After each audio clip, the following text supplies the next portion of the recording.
Lorenzo Pepe es un histórico militante y dirigente peronista. Fue difusor del segundo plan quinquenal en 1950. Integró el Comité Central Confederal de la CGT y fue vicepresidente de la Unión Ferroviaria, a la que representó para la creación de la CGT de los argentinos. Por su compromiso político, Pepe sufrió en carne propia las persecuciones que se levantaron contra el peronismo y posee uno de los principales testimonios sobre la figura de Perón, con quien tuvo numerosos encuentros en Puerta de Hierro. Por 5 periodos fue electo diputado nacional por la provincia de Buenos Aires. Presidió el Partido Justicialista 3 de Febrero y fue delegado parlamentario ante la Organización Internacional del Trabajo en Ginebra, Suiza. Como pionero en la reivindicación de los héroes de las Malvinas en su labor legislativa, Pepe recibió condecoraciones de las 3 Fuerzas Armadas de la Nación, como la Medalla al Mérito Civil. Actualmente es secretario general del Instituto Nacional Juan Domingo Perón. Señoras y señores, con nosotros, Lorenzo Pepe. Muy amable, gracias. Bueno, muchas gracias, Lorenzo, por estar aquí con nosotros. Y bueno, la primera pregunta, hemos hablado otras veces, por eso la primera pregunta que quiero hacerte es: ¿dónde estabas el 17 de octubre de 1945? Al comienzo de la mañana, primero gracias, Jorge, por este recibimiento y en un programa que la gente lo ve y lo sigue, sobre todo la militancia de nuestro movimiento, ¿no? Bueno, el 17 de octubre a la mañana en mi casa con mi padre. Yo siempre me he preguntado qué ocurrió ese 17 de octubre, porque no había habido difusión masiva y por el contrario, la actitud del movimiento obrero organizado, el Comité Central Confederal, había dispuesto para el 18 de octubre un acto importante. No lo nombran a Perón en el reclamo, que esto es un dato poco conocido, ¿no? Que yo he podido introducirme ahora desde el Instituto Nacional, en el cual vos me acompañaste a inaugurar el Café con Perón, ¿no es cierto? O sea, el acto de protesta en procura de la defensa de la enorme cantidad de legislación obrera a favor de los trabajadores, tribunal de trabajo que no había, el aguinaldo que no existía, las vacaciones pagas que tampoco existía, los sanatorios sociales como producto de la organización sindical tampoco. Todo eso los trabajadores pretendían defenderlo con un paro nacional del día 18 de octubre. Ahora, ¿qué ocurrió en la cabeza de centenares de miles de mujeres y hombres del peronismo? Que se adelantó un día el paro. Que tampoco existía como peronismo. No, exactamente. Había una cosa, buscaron, inclusive se buscó para ir a la primera elección al laborismo, ¿no? Claro. Que Cipriano Reyes, que yo pido una amnistía para Cipriano, porque Cipriano es cierto que confunde que el 17 de octubre creyó que se hacía porque él estaba y no porque la figura era Perón. Ahí la confusión lo deja dolido, después termina enganchándose con Benjamín Menéndez y el final son 2 o 3 años detenido en Devoto. Pero la verdad que yo puedo dar testimonio de que rápidamente, después del golpe del 55, Cipriano regresa rápidamente al peronismo. Yo tuve la oportunidad de reunirme desde la clandestinidad con él en un pequeño lugar sin terminar, sin finalizar la obra. Era una obra que había sobre la calle Lima, acá en pleno centro chico de Buenos Aires, y encontrarme con él ya en una actitud muy peronista y en resguardo de los compañeros. Pero yo te contesto lo del 17 de octubre. El 17 de octubre mi viejo se levanta eufórico. Dice, acá hay que hacer algo. Él se hablaba para sí mismo. Yo era un chico de 14 años. Se dará cuenta la gente, los que nos están mirando y también los pibes que nos rodean hoy acá, que soy un tipo grande. Histórico se dice. Sí, yo creo que no es ninguna virtud, ¿no? Yo creo que lo único que ha habido es que el viento de la vida sopló a favor. Y he tenido mucha suerte porque en 2 oportunidades, en una con una amenaza formal en la que efectivamente el atentado existió, me matan, no era para el gringo Piva. Esto fue en el 72, a 10 años de las elecciones del triunfo de Framini. Y me invitan los compañeros de Junín, voy a Junín. En el 62. En el 72, en el 62 ganamos. Ah, por eso, ¿por qué decís del triunfo de Framini? El triunfo de Framini. El triunfo nosotros ganamos el 18 de marzo con Framini Anglada. Ajá. Yo iba como diputado provincial encabezando la lista de la primera sesión electoral y se produce, bueno, esta farsa de querer plantear en la figura de Arturo Frondizi como un gran desarrollista y un enorme estadista. No tuvo nada de eso. Un tipo que, primero que aplicó el plan Conintes, del cual fuimos víctimas. Yo estuve muchos meses, estuve 7, 8 meses en Campo de Mayo, en la Escuela de Caballería, centenares de compañeros en todo el país, colocó a los trabajadores bajo tribunales militares y intervino sindicatos, como el caso que nos ocurrió en la Unión Ferroviaria, metieron un coronel ahí adentro. De tal manera que Frondizi para mí es un tipo desagradable y trato de romper todo este verso del desarrollismo montado en Frondizi. Frondizi no fue un buen gobernante, no cumplió el acuerdo con Perón, firmado por Frondizi y Rogelio Frigerio, y por nuestro lado John William Cook, nada menos, y el propio Perón. Yo tengo el documento en el instituto, invito a quien desee conocerlo, con la firma de las 4 personas, en la que Perón pone algunas condiciones, algunas no, fundamentales: levantar proscripción al peronismo, reivindicarlo a él en su calidad de general, que había sido destituido, y en fin, y darle a los trabajadores la posibilidad de elegir de nuevo. Estaban todas las organizaciones intervenidas. Volvamos al 17 de octubre. Porque bueno, la historia es así, ¿no? La historia de pronto vista después de tantos años se nos... Pero conviene recordar esto, ¿no? Yo hago una invitación. Tenemos un ámbito muy importante. Tenemos historiadores que hoy forman parte del CONICET.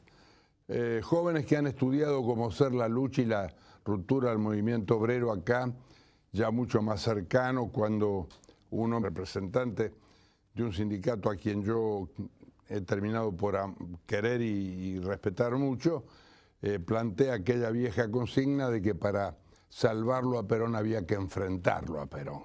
Y esto produjo un estallido interno muy grande. Por supuesto, nosotros, como correspondía, quedamos del lado de la figura de Perón y creamos la CGT Los Argentinos. Vos estás hablando de Bando. Estoy hablando, sí. De Bando. Pero murió mal el hombre y... Sí, sin duda. Yo de los muertos en general, como no tienen cómo defenderse, no cargo las tintas, pero digo que se equivocó. Igual a Frondizi lo atendiste, digamos. Y a Frondizi lo señalo duramente porque violó todos sus compromisos. Y era un hombre público importante. El primero de todos rompió con el radicalismo, especulando con ver cómo, con el verso de que le iba a dar al peronismo un canal de legalidad, cosa que no cumple, que por el contrario viola abiertamente. Pero déjame que termine. Sale el viejo Lorenzo, el primer Lorenzo de la familia. Sale a la puerta. Yo vivo toda mi vida en el primer cordón del Gran Buenos Aires, donde todavía la solidaridad de los grupos familiares, de los vecinos, sigue funcionando. A tantos años de recordar yo que mi abuela materna, una italiana, un fenómeno, la recuerdo con tanto cariño, falleció cuando yo tenía 18 años y salían con las sillas petizas, que han desaparecido. A la puerta de casa, a tomar el fresco. Es raro eso. El fresco de yo la lo vi noche. eso, eso lo vimos muchos de nosotros. Y es muy posible, pero bueno, no. Pero la silla puesta al revés con los hombres. Claro, y sentados sí. y apoyando los brazos sobre el respaldo. Sí, era característico eso. Fue una buena época esa, no obstante las enormes limitaciones de orden económico que no alcanzaba. Yo como sé los zapatos, que ahora, bueno, todos los pibes pueden comprarse. Yo conocí el primer par de zapatos a los 14 años. Y zapatillas y alpargatas. Claro, y zapatillas. Mucho tiempo. Zapatillas, había un modelo, alpargatas más que nada, Sí. y las zapatillas, las de cordones, Claro, las más baratas. Y la otra que calzaba directamente, como un mocasín. Claro.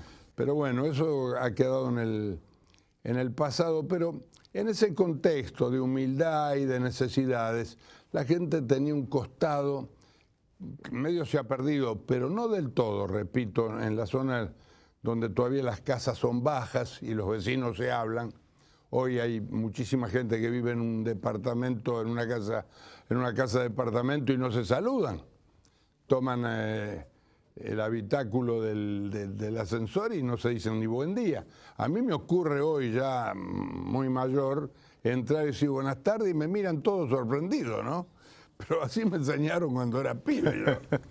Bueno, el viejo sale a la puerta y le pega el grito ese 17 de octubre a Urbano González, un militante de Luz y Fuerza.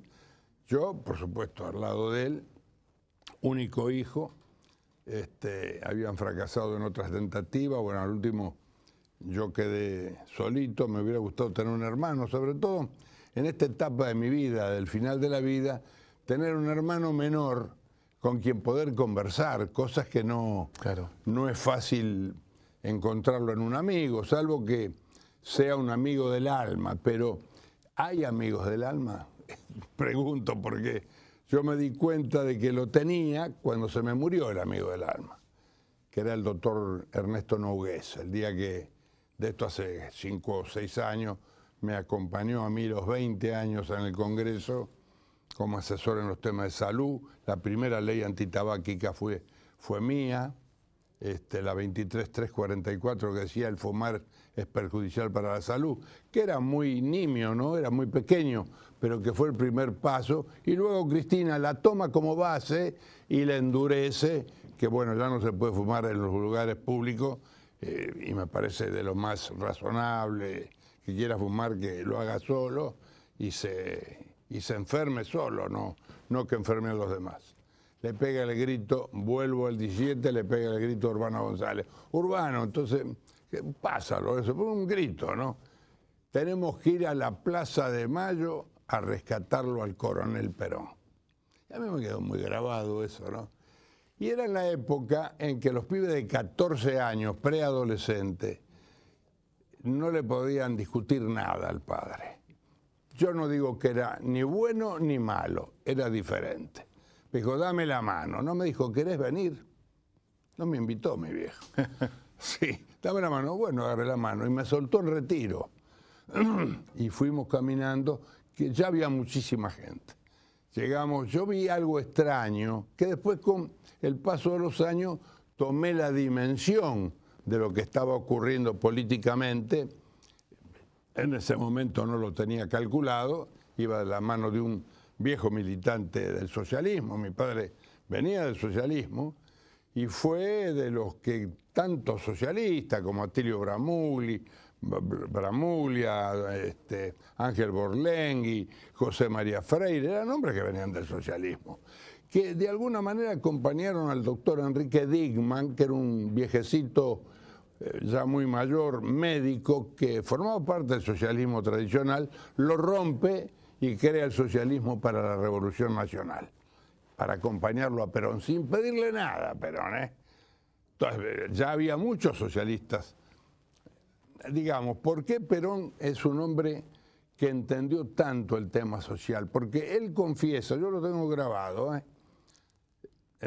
me van a perdonar una burda imitación, pero me gusta porque como yo tuve la oportunidad de conocerlo en el exterior, a mí siempre me emocionó mucho esa voz cascada y arenosa que tenía Perón, ¿no? Pero él decía, con esa voz, decía, yo era un buen conductor, pero no sabía nada de política. Tuve que aprender. Un gesto de humildad enorme en un hombre que después iba a ser una referencia ineludible durante casi 50 años, ¿no? Inclusive estando en el exilio. Y efectivamente aprendió preguntando, que es la forma que con sencillez los hombres y mujeres que tienen sentido común preguntan a los que saben. No se le va a caer ninguna pestaña a nadie porque uno vaya y diga, mira, ¿por qué no me decís cómo es esto y de qué manera habría que manejarlo? Yo lo hice, a mí me fue bien en el Congreso. Y muchas veces no tuve ninguna dificultad de preguntarle a los adversarios, que hoy ni siquiera los veo como adversarios, lo veo a muchos de ellos como amigos que piensan diferente, que tienen una opinión diferente. Aquel 17 de octubre del 45, 14 años, ¿nunca imaginaste que ibas a ocupar un lugar en la construcción futura del peronismo? ¿Fuiste diputado cuántos años? 20. Entré en 1983, por eso me dolió mucho que en los 30 años ninguna de las dos cámaras, yo creí que iba a haber un acto legislativo. Julián Domínguez me había invitado a mí a formar una comisión, sabiendo de mi buena relación con algunos sectores no peronistas, pero no gorilas, ¿eh? Sí. No, estos tipos que descalificaban, no, para nada, esos tipos no los quiero ver. Pero gente que tenía una visión diferenciada, pero que en las cosas de la nación, o sea, el bien común, ahí coincidíamos. Entonces yo no tenía por qué tanto diferenciarme. Julián me habló hace 4 o 5 años atrás, antes de llegar a los 30 años del proceso democrático, que íbamos a ver cómo hacíamos una comisión nacional, un poco lo que hicieron ustedes con el Bicentenario, con las diferencias enormes que hay entre un hecho político trascendente como fue el grito de la libertad, en lo que iba a ser luego la República Argentina, en el virreinato, y lo que representó este proceso, que de alguna manera yo digo que los que llegamos, propios y extraños, refundamos la República nosotros, porque veníamos de la destrucción de todo el sistema republicano más el genocidio. O sea, esto fue visto a la distancia, y es muy posible que los jóvenes esto todavía no lo hayan calibrado bien, pero visto a la distancia fue un hecho trascendente, enormemente histórico, con una dimensión que con el tiempo se irá agigantando, y ese grupo de hombres y mujeres, que llegaron muy pocas mujeres, el 4,5 eran sobre 254 diputados y 67 senadores. Había sobre todo ese conjunto 4,5 mujeres. O sea, eran 6 en un lugar y 5 en otra. Menos que en la elección del año 51, digamos, ¿no? Que fue mucho menos. En el 51 fue mi primer voto. Primero tenía 20 años y fui fiscal general del partido. En aquel entonces ya estaba el socialismo, pero ya estaba el justicialismo. Era partido peronista. Partido peronista, después termina por ser justicialismo. Sí. Porque bueno, había una ley que inhibía llevar nombres propios y qué sé yo. A mí me hubiera gustado, yo ahora cuando se trata de diferenciar y se dice, bueno, yo soy peronista. Soy algo más que justicialista. Soy un tipo de... Porque, a ver, ¿por qué yo tengo esta cuestión casi rayando en lo fanático? Porque yo lo vi a Perón en el exilio con saco de fumar. No era lo mismo verlo montado en el caballo Mancha, que era impresionante, vestido con su uniforme, saludando a la bandera desde arriba de su caballo, que lo amaba, que era un caballo regalado por la República del Perú. Tiene un nombre, la raza. El caballo Mancha. Mancha, sí, pero tiene un nombre, la raza esa, ¿no? Lo tuvo hasta el final. Me dice el director caballo criollo. ¿Seguro que es un potro? Bueno, habría que ver. Sí, no somos expertos. Yo no habría que preguntarle de pronto a Aníbal Fernández o a alguno. Sí, es muy posible que Aníbal lo sepa, sí, que es un jaurechiano hecho y derecho. Me gusta mucho. Estuvo con nosotros y sacó un libro que es una interpretación de conducción política. Con este póster imaginario de Perón subido al caballo Mancha, que ya es una iconografía histórica, y con un par de digresiones nos vamos a un corte. Digresiones, anotaciones al pie de página, decir que este viaje entre el 17 de octubre y el presente es un viaje que en definitiva hace la política todos los días. Muchos dieron por muerto al peronismo, muchos esperaron enterrarlo y bueno, como la cigarra sigue referenciando la política argentina y es en ese sentido excepcional en un mundo donde, por ejemplo, se cayó el muro de Berlín. Claro. Vamos a un corte y seguimos conversando con Lorenzo Pepe.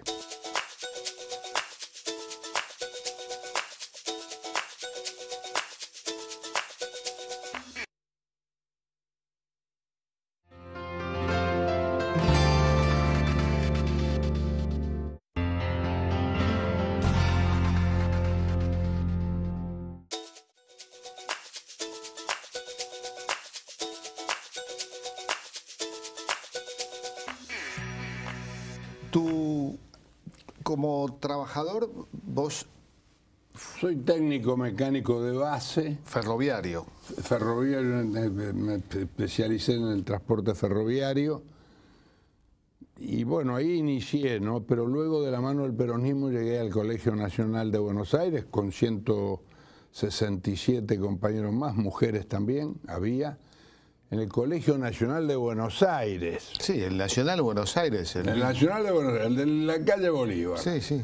No sabía eso. ¿Vos? Íbamos de noche. Bueno, pero ahí se hacían los cursos para los agregados obreros.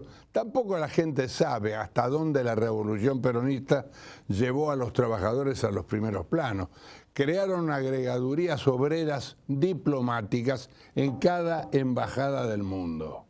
Pero claro, eran pocas, ¿no? Eran 140 los países, 140 lugares. Cuando se terminó eso, yo salté, como ya no había el cargo de agregado obrero, que era el cargo con el cual salía, 2 años te tenían, ¿eh?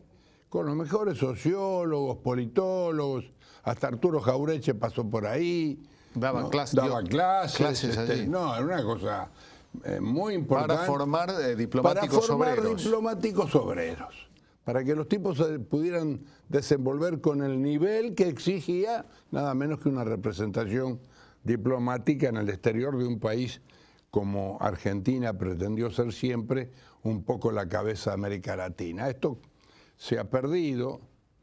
Yo creo que tenemos que hacer un gran esfuerzo para volver a retomar. Éramos el primer país de América Latina, la tecnología de punta. Hoy hay alguna difusión por la televisión que dice ningún país crecerá si no maneja la última tecnología más importante o de punta. Bueno, nosotros hicimos volar aviones a reacción, ¿no?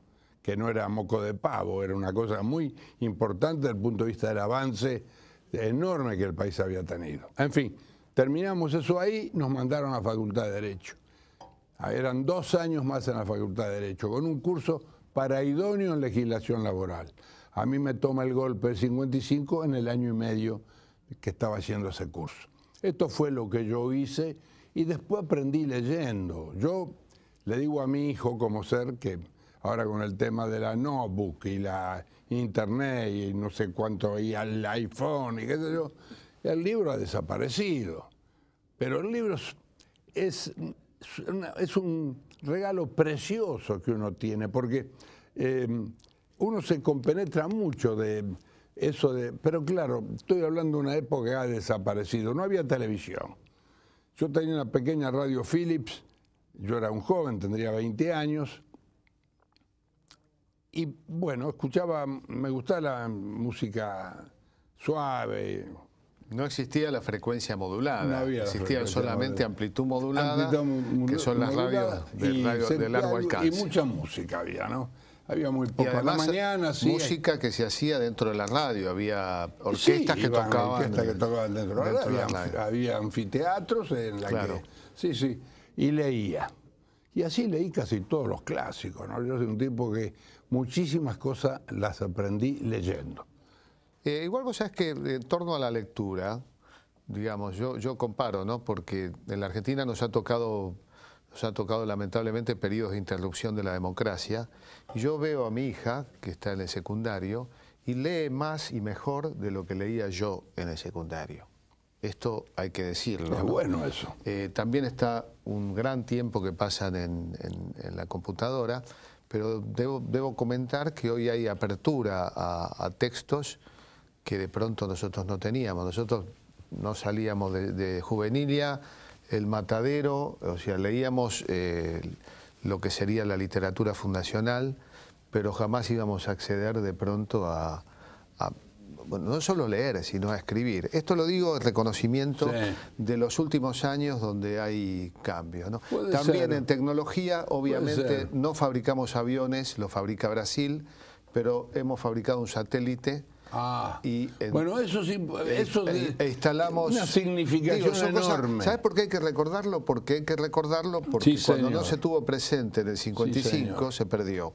Y que fabriquemos satélites y, por ejemplo, estemos exportando tecnología nuclear y firmando convenios o proveyendo reactores. Y el polo científico creado, o sea que, es de una significación enorme. Eso es muy importante. Yo creo que se han dado pasos, es cierto esto, yo sería injusto de no reconocerlo esto y hay que decirlo con la voz en cuello, ¿no? O sea, que tener hoy, donde estaban las viejas bodegas Giol, un polo científico de la característica del que se ha fundado con este gobierno, con el gobierno nacional, es un paso hacia adelante de lo mucho que se perdió después del golpe del 55. Tremendo lo que se perdió. A mí me gustaría saber quiénes estaban detrás, porque las caras que se vieron fueron las de Aramburu, Rojas, en fin, de todo ese grupo. Hay algunos, vamos a tener que hablar de muertos, pero hay uno que estaba siempre, que era Alzogaray, por ejemplo. Alzogaray, sí. Estaba siempre, es decir, estuvo con venía de esa época, estuvo, bueno, estuvo... O sea, que de alguna manera lo que estuvo es un proyecto liberal o neoliberal, como nos gusta llamarlo ahora, que es el antiproyecto, lo contrario de... El antiproyecto y el destructor permanente de las esperanzas de los argentinos. Porque cada vez que la gente sube un paso, mirá, Jorge, vos sos muy joven frente a mi edad. Gracias. Sos muy joven frente a mi edad. Cada vez que yo escuché hablar, como ahora se hace, hay que ajustar el gasto del Estado, yo sé a lo que equivale eso. Gente en la calle. Ese es el ajuste del Estado. Siempre, ¿eh? Siempre. Y que Dios no permita que esto cambie, porque entonces sí que nos la vamos a ver bailar con la más fulera, porque la gente no lo va a aceptar. Porque hubo muchas cosas que el peronismo le aportó a la República y a la sociedad, pero hubo una que yo rescato, enorme. Avivó Giles. No hay más un trabajador que agache la cabeza frente a la prepotencia de la patronal, sea este el Estado nacional o sea uno privado. No hay. Hoy un laburante dice, yo sé lo que me corresponde. Y eso se debe a la gran, enorme transformación del peronismo en el gobierno. Vos decías que tu padre era socialista. Socialista era el viejo. ¿Por qué pensás que hubo un sector del socialismo que no entendió esto? Porque como en tantas cosas de la vida, que no entienden por dónde pasaba. Pero hay gestos, yo no lo voy a defender, es un tocayo, ¿no? Don Alfredo Lorenzo Palacio, ¿no? Pero ese tipo va como embajador, un tipo que deberíamos estar todos muy orgullosos, porque fue el primer socialista en América Latina que llegó al Congreso Nacional. Sin embargo, no entendió el proceso de cambio que representaba el peronismo, y no porque no haya sido convocado. De hecho, Digman pega ese salto. O sea, hubo una convocatoria del peronismo. Como no entendió don Sabatini en Córdoba cuando Perón lo convoca, vayamos juntos, no entiende. Jauretche dijo, cuando Sabatini se negó a acompañar a Perón, Jauretche dijo, Sabatini, la historia ha pasado a su lado y usted no se ha dado cuenta. Tal cual. Yo coincido. Sabatini fue gobernador radical de Córdoba. Y buen gobernador. Un gobernador, sí, importante, nacional en muchos sentidos, pero llega un poco, digamos, bueno, la historia pasa a su lado, como dijo Jauretche, y debemos decir que así como Sabatini no adhiere, hubo muchos sectores del radicalismo. El mismo Quijano, vicepresidente de Perón, era radical, y no era un radical irigoyenista, era un radical alvearista. Pero fue muy leal a Perón. Muy leal. Muy leal. Para compararlo con otro radical que fue vicepresidente hace poco, ¿no? Y ahora buscando... A mí me gustaría una comparación, Quijano-Cobos, la historia es magnífica, porque la historia es un libro que es como un GPS, que nos conectamos y nos podemos orientar. Nada es bueno o malo, las cosas son mejor o peor. Entonces cuando uno dice, bueno, un vicepresidente radical de un peronista, Quijano. Ahora esto lo ignora la mayoría de los argentinos, que hubo un vice leal a Perón, que se jugó por Perón, fue 2 veces vicepresidente y no asumió la segunda porque se murió. Pero pongámosles un plus a eso. Ya era ministro del Interior, claro, de la Junta. Tal cual. Y el que le facilita el micrófono a Perón cuando está en el hospital, que es lo que define el 17 de octubre con la convocatoria. Es el que le pone el micrófono a Perón. Le pone el micrófono en el acto de despedida de Perón a la Secretaría de Trabajo. Claro. Que fueron 70.000 obreros. Sí, sí. Lo recordábamos el otro día. Estas cosas son importantes porque la historia no es erudición vana. La historia, por eso a mí me gusta mucho hablar contigo, hablar con vos. Gracias. Porque la historia es vida. La historia es la parte política del pasado y la política actual es historia del futuro. Y determina lo que pasó, determina nuestro presente y nuestro presente determina el futuro. Jorge, lo que a mí me parece que deberíamos tener los hombres públicos, ¿no? La grandeza de aceptar que la historia no empieza cuando uno llega. Porque hay algún error en algunos importantes dirigentes. Bueno, desde hoy en adelante. ¿Qué desde hoy en adelante? Y los otros, y los que desbrozaron el camino, los que se bancaron lo peor, los que muchos de ellos entregaron su vida para que algunos pocos pudiéramos transitarlo. Yo no tendré, lo poco que me queda por delante, de sentido de agradecimiento de mis compañeros del 45. Si no hubiera habido ese 17 de octubre, todo esto que estamos hablando ahora no hubiera existido, Jorge. Esta es la realidad. Si se hubiera impuesto en ese momento la brutalidad en contra de la gente, que hubo un momento que se discutió en la presidencia de Farrell, el gobernador del gobierno de facto, bueno, reprimimos. Cuando vieron que 800.000 ciudadanos hubo. ¿Sabes cuánto eran los argentinos en ese momento? Que no se había hecho ningún censo todavía como el que se hizo después con Perón. 13.700.000. 800.000 estaban ahí, ¿no? Que se tapaba toda la diagonal, tapaba la Avenida de Mayo, salía por atrás de la Casa de Gobierno. Nosotros quedamos frente a la catedral con mi viejo. Y llegamos temprano. No llegaste a poner las patitas en la fuente. Pero lo vi, pero la voz esa arenosa, sí, la vi aparecer en el balcón. Esto no me lo va a quitar nadie de la cabeza, ¿no? Y el viejo, que se volvió un fanático del peronismo, que también es una transformación extraña, porque mi viejo era un militante en serio, había fundado 2 bibliotecas, maquinista ferroviario, que era, hasta hace muy pocos años, la fraternidad estuvo en hombres más bien de la izquierda, o por lo menos no peronista, hasta que, bueno, en definitiva también se transformó este gremio, que es el decano de los gremios en la República. Y bueno, cuando se escucha esa voz de Perón, a mí me impresionó mucho el comienzo. Dice, tengo 3 grandes honras: ser soldado, ser un patriota y ser el primer trabajador de los argentinos. Y ahí estalló la plaza. Estalló la plaza. ¡Guau! Grito, los pañuelos. Fue una cosa abrumadora, ¿no? Y al final de todo, cuando termina de hablar, dice, yo le voy a pedir que se queden 10 o 15 minutos más con esta alegría, que eso va a reponer mi espíritu después de tanto sacrificio y tanta amargura. Este era Perón. Qué bien te sale la voz, realmente. Había un actor escondido. Sí, no. Ya a mí me emocionó mucho. Mirá, cuando lo llegué a ver a Perón, yo fui de la mano, acá se rompe la CGT Nacional creamos la Secretaría de los Argentinos, los compañeros dicen, bueno, mandémoslo a Lorenzo, me mandaron, a mí me distinguieron. Me pagaron, yo no tenía cómo bancarme el viaje a Madrid, esta es la verdad. Era un ferroviario, pero no tenía nada más que mi salario como para pucherear, para salir del paso, como en general todos los trabajadores en ese momento.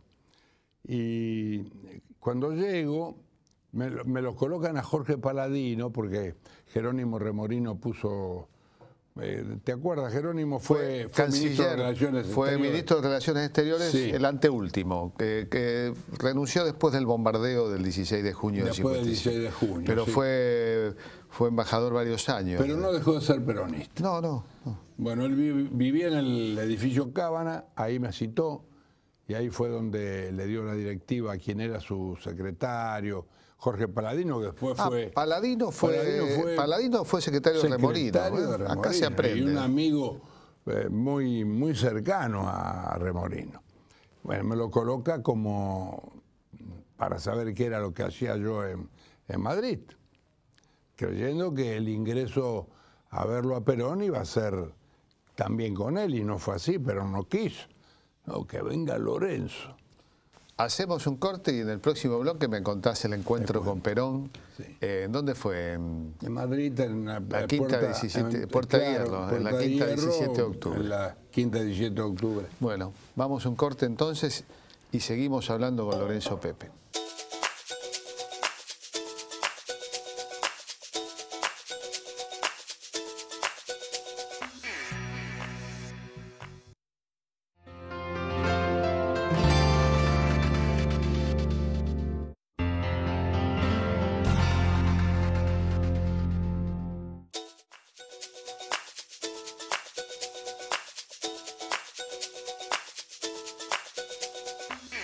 Bueno, seguimos conversando con Lorenzo Pepe y vamos, bueno, llegamos... A la anécdota, al encuentro. ¿En qué año fue que te encomendaron entonces ir a ver a Perón? 1966. Yo tenía 35 años y Perón tenía 70. A mí Jorge no me trató como uno más. Yo sigo emocionándome porque llegué de la mano de Jorge Antonio, a quien de paso también agradezco. Ha muerto ya hace mucho tiempo. Pero fue el mecenas ahí. Un hombre leal. Muy leal, y puso toda la tela. ¿Dónde está la fortuna de Perón? Que andaba la señora Holgado, que mi papito. Después quedó en claro que no era el papito, ¿no? Además, Perón, si hubiera tenido un hijo o una hija fuera del matrimonio, lo hubiera reconocido. Conociéndolo desde lo humano a Perón, de lo que era humanísticamente. Qué parecida era, ¿no? Igual era.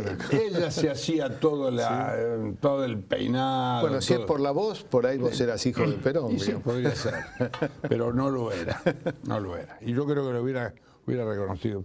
No hubieras, para ningún hombre no debe haber alegría más grande que ser padre.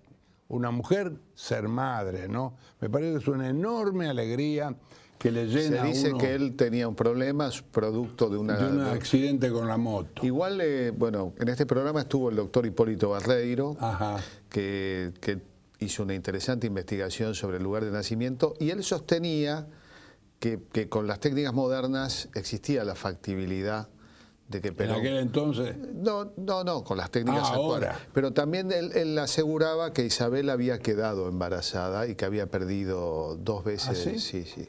O sea, es una cosa ya difícil de dirimir, obviamente. De poderlo... o sea, es algo complicado forma parte de aquellos misterios que la historia va a dejar en el plano de la hipótesis. También se decía que Perón tuvo una novia, Giovanna Dei Fiore, en Italia, esto es sabido, y que ella le avisa, esto lo contaba Jorge Antonio, o sea que la fuente es buena.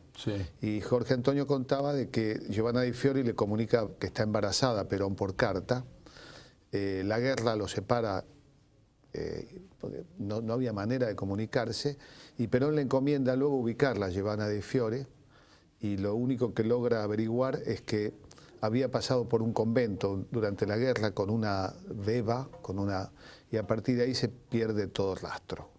Así que es probable que Perón haya tenido una hija italiana, pero que fue es probable también que en las distintas circunstancias de la guerra ambas hayan muerto. Hayan muerto, claro. Así que bueno, queda en ese plano, todos los grandes hombres vienen de la mano de un misterio y de un secreto. Pero volvamos a tu... Volvamos. A lo que es comprobable. Jorge Antonio es el hombre que me va a ver. Habíamos ido sobre la Gran Vía, que así se llama como la Avenida de Mayo nosotros. Había un hotelito modesto, el Gran Rex, que de gran no tenía nada, pero bien. Apolillamos ahí, dormimos yo estuve 21 días con Perón. Y él se quedó, sí, también, hasta que pegamos la vuelta, volvimos juntos. El último día le pedí al general que lo viese porque le traía algún presente. Y Perón tenía ese interés, como ser en su escritorio, entrando a la izquierda sobre el recibidor, y detrás de su escritorio y su biblioteca, mate, facones, rebenque, fusta, todo lo que los ligaba, lazos, todo lo que lo ligaba desde la memoria con Argentina lo tenía el general ahí, ¿no? Bueno, entonces cuando entro, me lleva Jorge Antonio, después de 2 o 3 días de espera, suena el teléfono tarde en este hotel, dice, de la residencia del señor general Perón. Dice, quieren hablar con el señor fulano tal, que era yo. Bueno, me puse los pantalones rápido porque no teníamos teléfono. Bajé a la conserjería. Y, hola, sí, ¿quién habla? Fulano de tal. El general lo quiere ver, véngase ya. Eran las 11:00 y pico de la noche. Bueno, subo, me termino de cambiar, me puse una corbata para ir más o menos presentable. Eran las 11:15, 11:30 de la noche. Cuando salgo, el Mercedes-Benz con Jorge Antonio arriba. Un fenómeno el tipo. Él había tenido la noticia antes que yo. Y va a buscarlo, bueno, me llevó. Y él fue el que me hizo entrar, porque Perón había fracasado en su intento de regreso. Claro, el año anterior. En el 64, 65. 65. Sí, creo que 64, 65. Y Franco, a quien lo trató, es un gallego desagradecido, Lorenzo. Tenía bronca.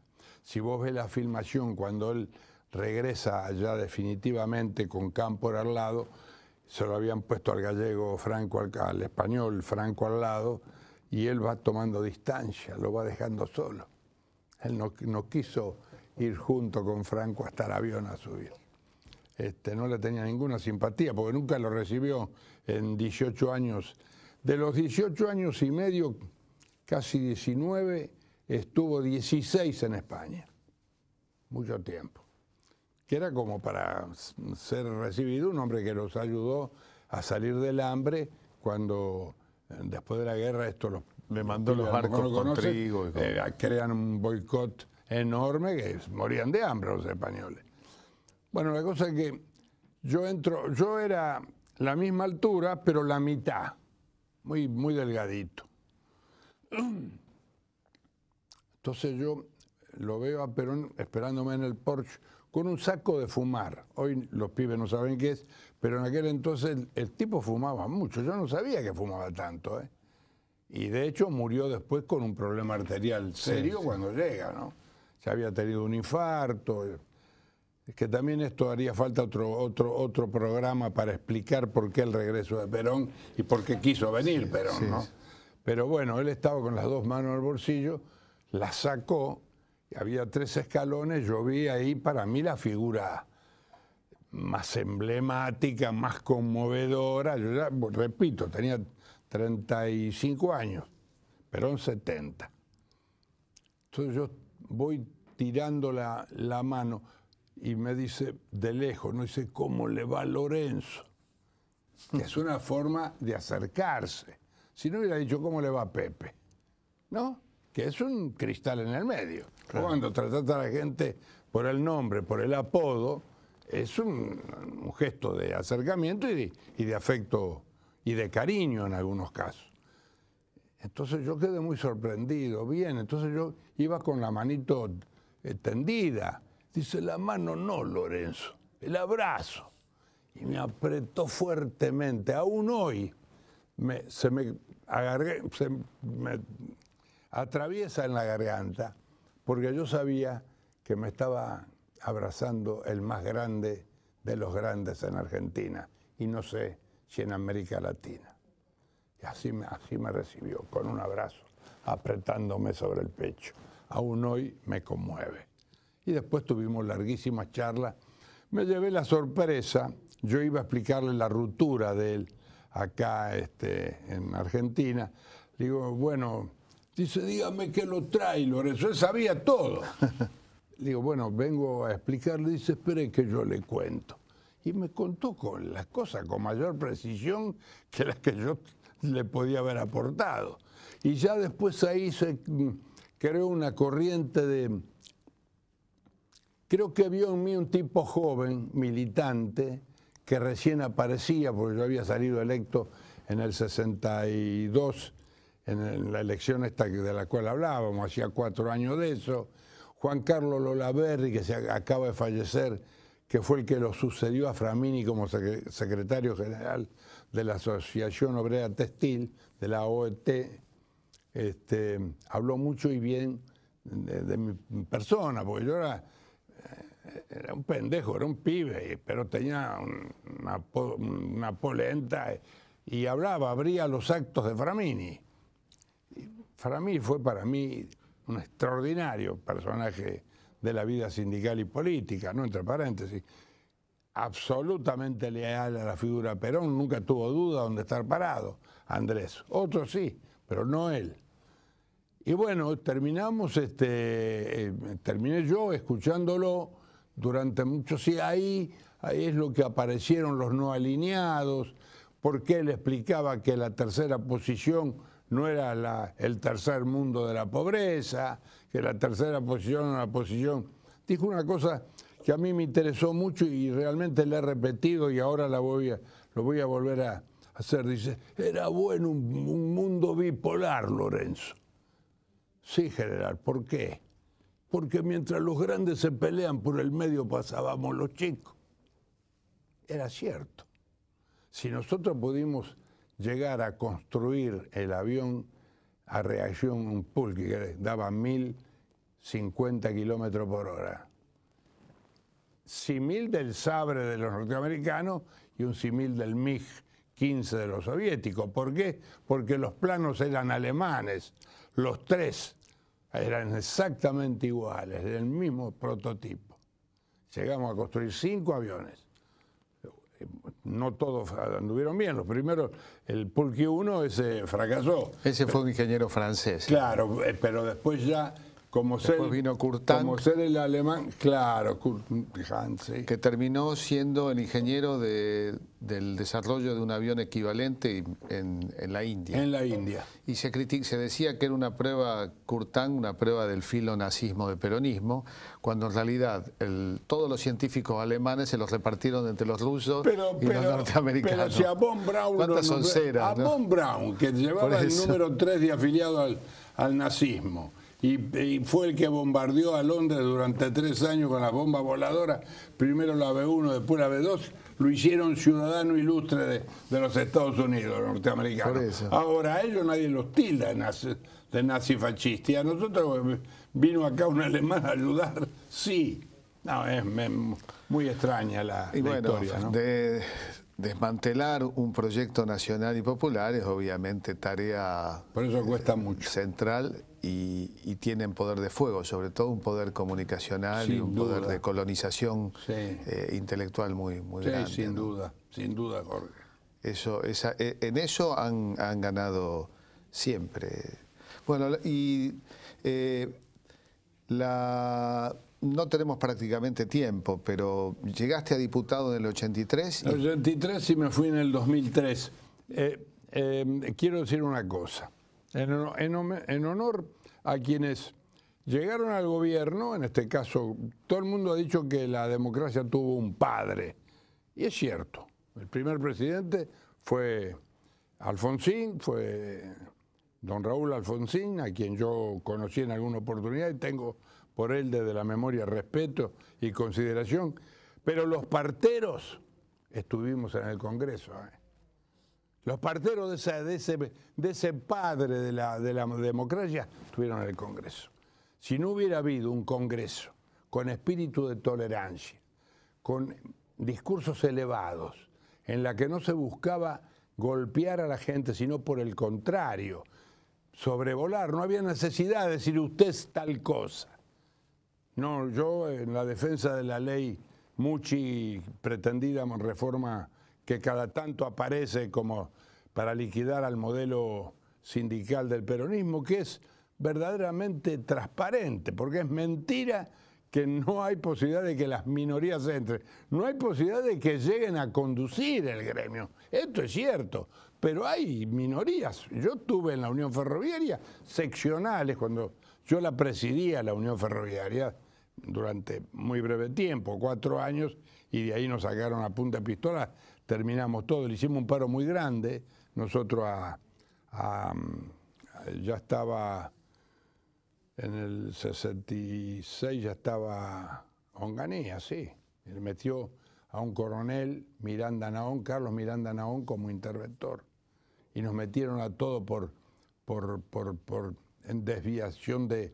Ayer encontré, entre paréntesis, porque hay un pibe que me acompaña, encontré la absolución absoluta de todos los miembros de la comisión directiva, porque habíamos creado un fondo de huelga y lo depositamos en lo que era la vieja cooperativa El Hogar Obrero, que era de origen socialista, sí. Muy serios los tipos, pero quebraron.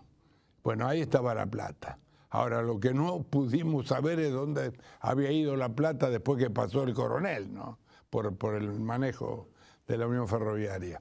En fin. Claro, ahí hay un tema, ¿no? Que se habló del Estado mal administrador. Y por supuesto el Estado está mal administrado cuando lo administran sus enemigos.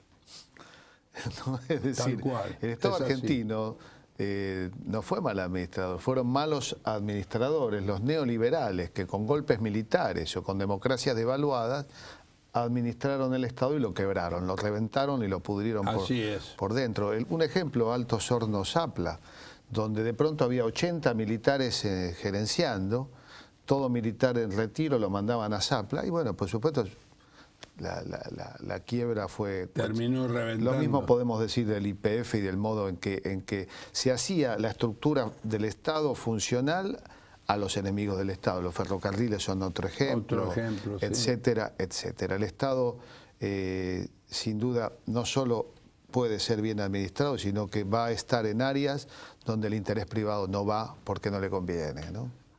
Son, bueno, pequeñas reflexiones que me dispara la charla con vos. Pero es que yo coincido plenamente, Jorge, y ya sé que no queda más tiempo. Digo, el Estado... Hay 3 ámbitos que no puede ser manejado por lo privado. Y si es manejado por los privados, hay que encajarle encima un organismo estatal que determine las políticas. El transporte, las comunicaciones, y la energía.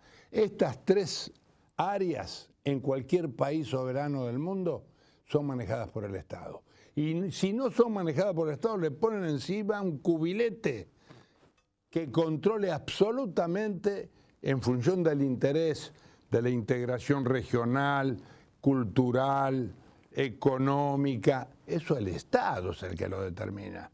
¿Por qué los ingleses hicieron de la mitad de la República, del río Colorado, para el norte? Y el sur, yo soy autor de la ley del Transpatagónico, ahí duerme el sueño de los justos. Hubiera sido un gran acierto, sobre todo quisiera que Florencio Randazzo esto lo tomara, porque tiene pretensiones para seguir creciendo políticamente legítimas. ¿Por qué no plantea o el trasandino sur de Zapala a Lonquimay del lado chileno? Van a horadar ahora una montaña de los Andes de 52 o 53 kilómetros para que el tren pase por ese lado que llaman el ferrocarril central, cuando está el trasandino sur de Zapala a Lonquimay, que el microclima no permite que se tape con nieve nunca. ¿Por qué no hacen eso? ¿O por qué no hacen el Transpatagónico y unimos al resto de la República? ¿Sabes? En el último censo, y con esto cierro, 1,8 kilómetros kilómetro hombre un hombre por kilómetro, 1,8 hombres por kilómetro cuadrado, me salió.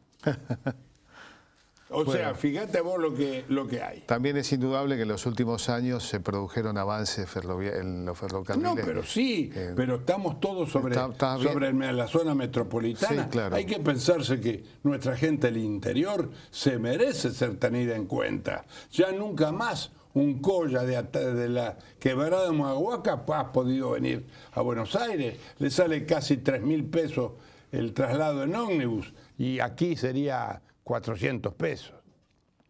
Bien, nos quedan tantos temas que, bueno, vamos a tener que repetir el encuentro.